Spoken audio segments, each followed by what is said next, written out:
The Tao of Self-Confidence, episode 439. Welcome to the Tao of Self-Confidence, where I share stories of amazing women who have discovered their inner journey to self-confidence. Visit our website at thetaoofselfconfidence.com. Your inner journey to self-confidence awaits.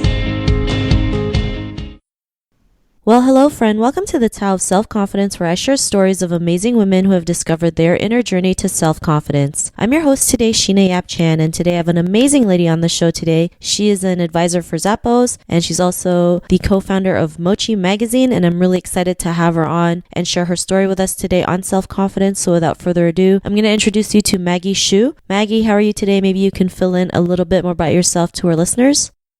I'm doing well, and thanks for having me, Sheena. I am the co-founder of Mochi Magazine, and Mochi is an online magazine and blog for young Asian American women. It's all volunteer run, started about 10 years ago with me and a few friends, and the goal behind Mochi was really to create a community of Asian American women who are supporting each other throughout their careers and their social lives professionally. My day job is that I work at Zappos.com. Zappos is an online e-retailer that sells shoes and clothing. Zappos is owned by Amazon, which hopefully you've heard of, and ordered a few things off of both Zappos and Amazon. And my role there is I do business development, looking into new business initiatives for Zappos. So we're really well known for our great customer service. And the goal is, can we take that customer service and apply it more broadly beyond e-commerce into other industries? Awesome. Well, thanks for sharing that. And what's your cultural background? I'm Taiwanese by heritage. I grew up in Massachusetts and New York. My parents are from Taiwan. Thanks for sharing that. And Maggie, what's your favorite self-confidence quote? I was reading a book by Brené Brown and really resonated with a lot of what she writes about and talks about. And there's a quote that she says. It says, "Believing that you're enough is what gives you the courage to be authentic." And I really love that quote because authenticity for me has a lot to do with self-confidence. Thanks for sharing that. And that's a great quote that you mentioned. And I also agree with you. Like, authenticity is, what makes you confident, because you have that confidence to go out there and just be your true self without caring about what other people may think of you. And, you're just really comfortable with yourself. And that's something that's, rare these days, right? Having authenticity. So thanks for sharing that. And, in your own words, how do you define self-confidence? Sure. So that notion of authenticity that you talked about really is at the core of my definition of self-confidence. And I think part of that includes bringing your entire self, your whole self, to any interaction that you have, whether that's at work or with your friends. And it's really being who you are, and first of all, knowing who you are, and then having the courage to share that in an unfiltered way in all aspects of your life. And that's my definition of self-confidence. Thanks for sharing that. And what was your life like before your discovery of self-confidence? I think people, when they're in situations, they definitely think about how others are perceiving them. And that's something where, I'm always aware of how I might come off in a situation. And so I think previous to that, I was, I'd go into situations and say, what part of me do I want to present? And that goes back to the whole self. So I was presenting a certain part of myself. And that might come into conflict between two different situations. So if you, are one way in one situation and another way in another situation, there's a lack of resonance there that can come through. Thanks for sharing that. And I think, being women, especially Asian women, we feel like we have to wear certain masks to please other people or please certain people. And it might work for a little bit, but in the end, we know it's not something that we're meant to do, or it's not a part of who we are. And what was that aha moment when you realized, you can just be your true self, being authentic? What was that aha moment?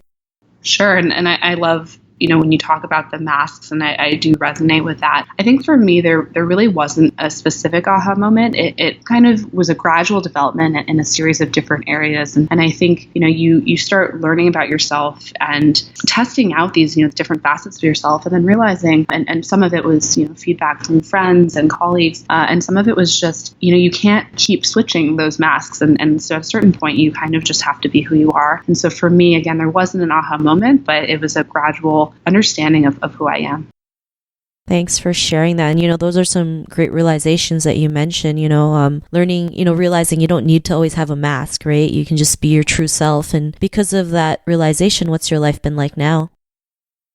It's a lot more, I think when you are at odds with who you are, there's kind of a mental fatigue that you might not realize, or mental switching costs. And, I think there's psychological research around decision making, for example. So, your brain can only make so many decisions in a day. And I think similarly, you can only make so many decisions that aren't natural for you. And so once I realized that, it was much easier to just get through my day, right? Because what I was doing was natural. And so I didn't have to think about that, and can really devote my time and my energy and my headspace to lots and lots of other things that I really did want to focus on. Thanks for sharing that. And I love how you mentioned like things are easier for you because you do things, that's naturally, something that you would do versus, we're great at trying to force things that probably won't align with us. And, when you try to force something that, in your heart won't work, like it just blows up in your face, right? And sometimes it has to happen to realize that, right? To learn a great lesson, like, your path has always been to go that way that feels right, that feels natural, that has that easy flow. And, I'm glad you're able to realize that and, see that you're living it day by day. And, to the woman who's listening to your episode, she may be in her own journey of self-confidence. What would be that one tip you would give to her? Sure. So Amy Cuddy, so she has a TED Talk on something called power posing. And it sounds kind of funny, but it's basically the notion of standing in these powerful poses for, 1 to 2 minutes to start your day or before an important meeting or presentation. And again, it's you're standing in this pose, almost like a yoga pose. And why would that really affect your self-confidence? But she's done a lot of research around how that can affect different hormone levels and confidence. And it's kind of this notion of not really faking it till you make it, but really just being that authentic self and having your body in that pose, and then your mind actually follows. So I definitely recommend checking out her TED Talk, Power Posing. Thanks for sharing that. That's actually the first time I've heard about power poses, which makes total sense because our body and minds have to be connected in order to have our true self or be our best self to go out there. Because if I know like how body and mind, it's great to have that connection and learning about these ways to make sure they're connected or aligned, right? So this is something they've never heard of, which I'll probably check out too. So thanks for sharing that. And, if our listeners wanted to get to know a little bit more about you and what you do or check out your magazine, is there any links or social media profiles we can connect with?